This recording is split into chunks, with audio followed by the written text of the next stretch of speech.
Welcome back. So, in case you can't hear the jingling, we have company again. Yes, Audie has finally decided that he's not boycotting the videos any longer. I guess he's figured out that winter is here and there's nothing he can do about it. So he's back to video intrusion. Well, today is Sunday, and there are two things we have historically done on Sundays. We've done shop spotlights and projects, and we are, in fact, doing both today. So, when we come back,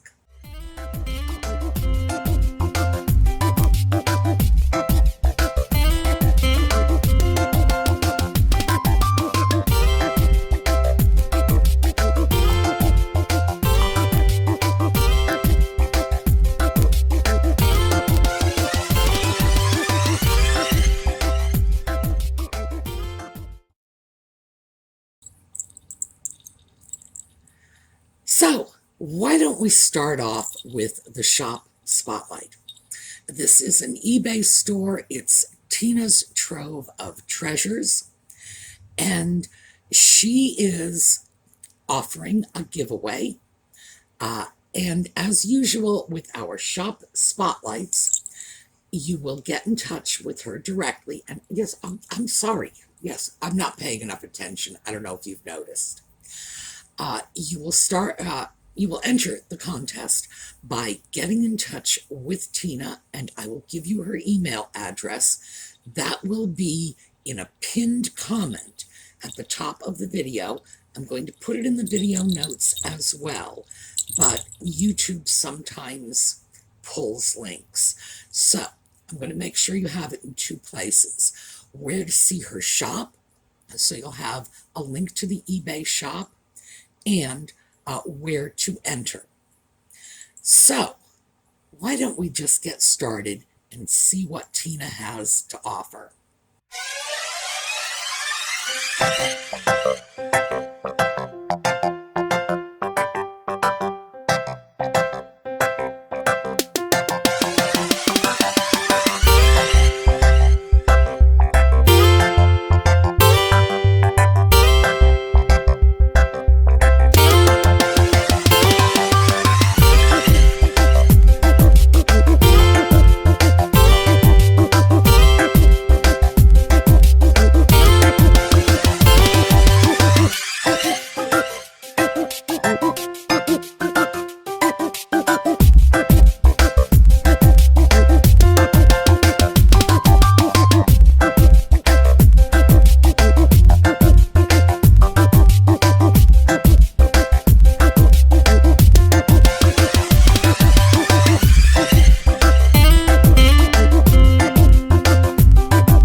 one of the things I noticed was she have a lot of little animal-oriented goodies.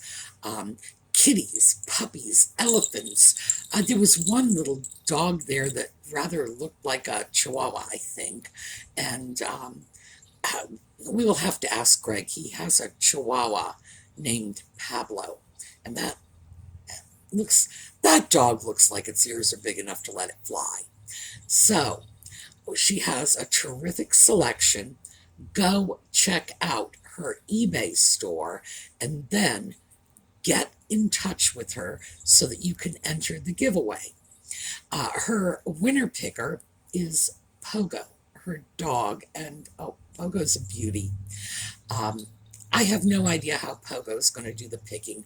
Like I said, when Audie does it, I just write names on papers, throw it, and he just chooses one to play with, and that's how he does it. Yeah. He's beating me with his tail because I'm not paying enough attention to him, and this is his method of, hey, me first. All right, we're leaving. So, we have a shop, we have a giveaway. Participate. Go take a look. The giveaway prize is a set of beautiful swan wall pockets. Very nice. I thought that was just a delightful prize. And the contest rules are going to be in the video notes. It's a standard, you know. So, be sure to check out Tina's Trove of Treasures. Okay, next up, we're moving into our project. So, let me show you the project piece first of all. It is this. Now, we all saw this at Bedford, and I said, oh, good heavens, no way would I even consider it. But I have a buyer for this, someone who wants it, and this is someone who is a collector of Black Americana, so I don't have a problem seeing these in the hands of legitimate collectors. I just have an aversion to seeing them somewhere where they're going to be objects of mockery. That's my issue, I think. And I need to be comfortable with what I am selling. So, but this is not just a sale piece, because as it stands, this piece is kind of a wreck. So, first step, I needed to get some paint, and I took you along. So let's take a look at that video. We are at Michael's, and we are looking at the acrylic paint aisle. And I need a mustardy yellow for the pants for our little fisher boy. And this is yellow ochre. It's a fairly standard color. It's the sort of thing that any artist will have for their palette. It mixes well with other colors. Usually when I mix, I try to stick with the same brand. So I'm probably going to pick up a brown as well. So let's see what they have. This one is a little light, I think. This one. This is called Coffee Bean. And I think between the two, I'm probably going to be able to get a good version of that mustard for the little fisher boy's pants. So, into the cart they go, and now we're going to look for a red. That's definitely a little bright for what we need. The red I'm looking for is a muddy, that's glitter, is a muddy red. A red that I can probably muddy up. Here, this is This is cardinal red. It looks muddy through the bottle, but in fact cardinal red, as the name suggests, is a very red red. So maybe a little of the brown mixed in with this will give me the color I'm looking for. As for the rest of the colors, well, we need brown for the stump, and we've got our brown already, and we need black. So I have black in my paint stash, but I'm probably going to look around and see if I can find black in the same brand here. And this is pure black. And we're going to use that to darken our colors, do a little highlighting on our stump, and the boy's face is going to be painted out in this color. We are not using this red for the boy's lips, which would have been a fire engine red, but I have that already in my paint stash. So, looks like we have everything we need for the painting of that project. Well, these are the paints that I got for this project. So, I got them right here, and I'm going to hold them up so you can see. This is the color I am choosing for his pants. It's not exact. This appears a little lighter to me, but I got some, no, wrong one, that's red, brown paint, so that I can mix and darken it up a little if I need to. I may not. I may just go with this color because it's actually pretty close. The red, even though this looks like a dull red, yes, all right, I'm sorry, I realize you're back. It looks like a dull red. It's probably going to be a little too red to be a good match for this. And I want to keep the original colors as much as possible. In part because I have seen these redone. I have seen them produced because this is a chalkware piece with concrete poured into the base to give it weight and stability. But the surface is all chalkware. So they have the molds, and they are still currently making pieces like this. The modern pieces I find garish, frankly. And we want to try to keep the original colors.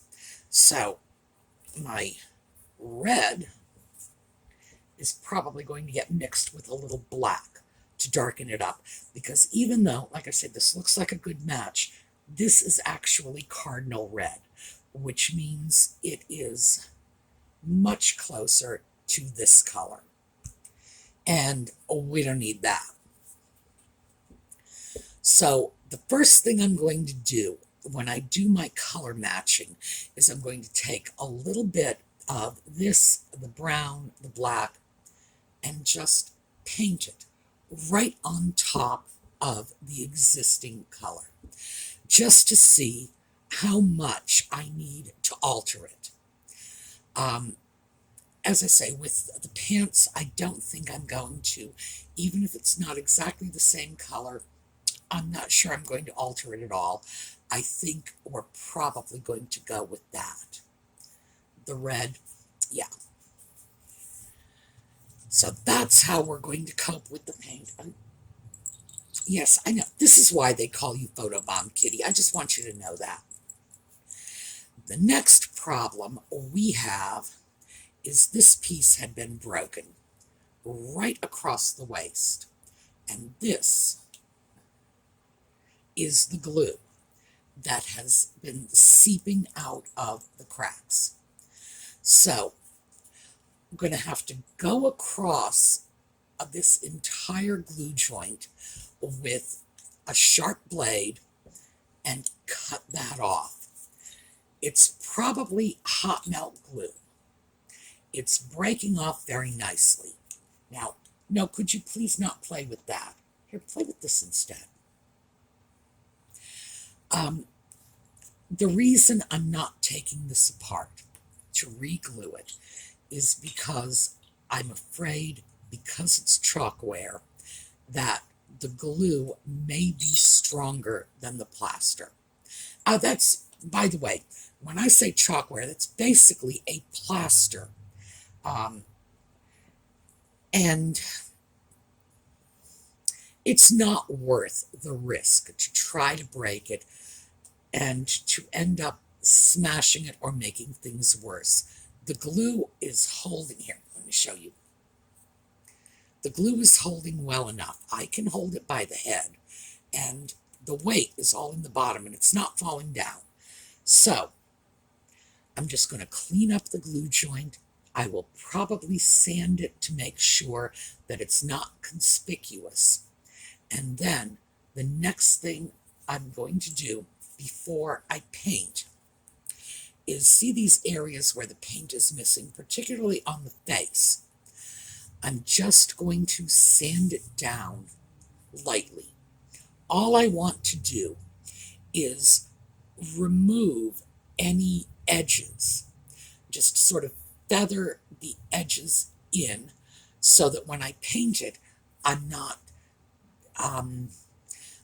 showing one area slightly elevated above another. Once it's reasonably smooth and any of the damaged areas are filled in, and I've felt around this, I'm not feeling much in the way of damaged areas. However, because we have this glue joint, I know there are some areas that are going to have to be taken care of. So once that's done, the first thing I am going to do is paint on the black. And, oh, by the way, I will bring you along for the painting, but I want to give you an overview of what's going to be done so that when we get down to it, you know where we're going. I'm going to paint the black. I will be painting the entire face black, and then picking out the features later. Same thing with the arms, and then as you can see, this leg is painted black. This leg, the paint has basically just worn off. So the legs will be painted black, but, and here's where the difference comes in, so will the stump. Now, as you can see, if you take a close look at the stump, there are recesses, and I'm going to paint the whole thing black. Then I'm going to go over the top with brown. Now, I'll do that with a relatively dry brush so that the brown doesn't seep into these recesses. I want the black recesses in there, and that will help to create the image that it is a stump that he is sitting on. But I have to do that undercoating of black first. Now, there is another way to do that. I could paint the whole thing brown, then I could take my black paint, water it down so that it's really just sort of dirty water, basically, and then paint that over, let it build up in the recesses, and just sort of wipe it off the surface. It's another way to do it. You can get effectively the same result. So that's just a matter of personal preference. I'm doing it the way I am doing it because that is how chalkware pieces were originally done. They didn't water down the paint. They would throw one color on and then brush another color over it. So my method is strictly based on the fact that this is how the piece would have been done. When that is done, we got all the black, we've got our brown painted out on our stump. I'm going to paint in the clothing. And there is a collar running around the shirt, and I might paint that in this color too, just for a little cute contrast. Now let me show you this piece. This is the fishing pole. This is a little fisher boy, and we have this metal rod. This was apparently painted white at one time, and it's pretty badly rusted. I really like the look of this. This, to me, looks like an old-fashioned cut-off-a-tree fishing pole. You know, not something you'd buy at the store, something you would make with your little pocket knife if you were a little kid going out fishing. But the rust is a problem. So what I am going to do with this is I'm going to sand it down a little. I don't want to get rid of the rust, but I do want to I want to give myself a smooth surface. And then I'm going to put a matte clear coat on top of it. So we will look at that. That is a product I use on dolls. So when you paint a doll, you put a clear coat over it, but you don't always want it to be like super shiny so that the doll looks wet. This is a matte clear coat, and it will contain the rust. You will be able to handle it without getting ick on your fingers. Yes, see, ick on my fingers? I don't want the new owner to end up getting ick on his fingers every time he touches this. But I want to preserve this. This will be the one part of the piece that's actually going to be absolutely original, with the exception of the clear coat. So I want to make sure that I'm making it handleable, but at the same time preserving the original character of this old rusty metal bar that was used as his fishing pole. This, I'm not sure what this is.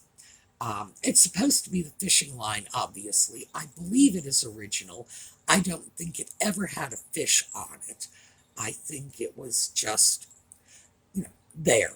Because pieces like this were intended to be outdoor art. So, when I do this piece, what I may do with this is I may put a little bend into it, maybe even turn up the bottom to represent a little fishing hook, that sort of thing. Just a little bit of creative license. But this, because it is the one part of the piece that's actually going to be, original, we're going to preserve it. But I don't know. Tell me, what do you think? I think that has a nice old, I cut this off a tree look. What do you think? You think I'm right? If you think I'm wrong, don't be afraid to tell me, because I haven't started on this yet. This will be one of the last things I do. So if you think you can change my mind because you've got a better idea, go for it. We've got the time. And then, when we've got the whole thing done and it's all painted, I am going to put a spray-on clear coat over it. This is going to be a sort of low sheen coat. It's not going to be matte the way the little pole is. It's going to have a little bit of a sheen, very small, but it will protect the paint job. Then we will pack our little guy up, and we will see how much the new owner is in for in terms of shipping costs. It could be high. So that's the start of our project, and I thought it might be fun for you to just come with me through the whole stage after stage of this, from the beginning paint shopping, right through to the end. So, as I say, as we move along, as time goes by, we will revisit this project. I will show you what I've done, what I am doing, and you can follow along. Okay, so thank you for being with me, and what will we do today? How about we look at animal pictures? Let's look at some animal pictures on our way out of here. All right, I will see you all tomorrow. Tomorrow, by the way, is going to be the last of our Monday videos. We're doing a video for Monday for the last time, and then henceforth we are going to be doing Friday, Saturday, Sunday for a while. We're going to be still doing book club for a while on Thursday nights, and then eventually we are going to be moving the Friday video over to Wednesday, and I think that'll be in a couple of weeks when we settle it back into our non-pandemic videoing schedule. I know, and I know a lot of you are thinking, wait, the pandemic didn't go away. It's like, well, we are almost at the end. They are offering the vaccine to high-risk populations now. It's not just the medical workers. So I think we may well be looking at a time when we can go back into society, and probably, well, I was going to say sooner than we think, but no, I thought it was going to be last summer. Yeah, what do I know? All right, so I will see you tomorrow. Have a great day.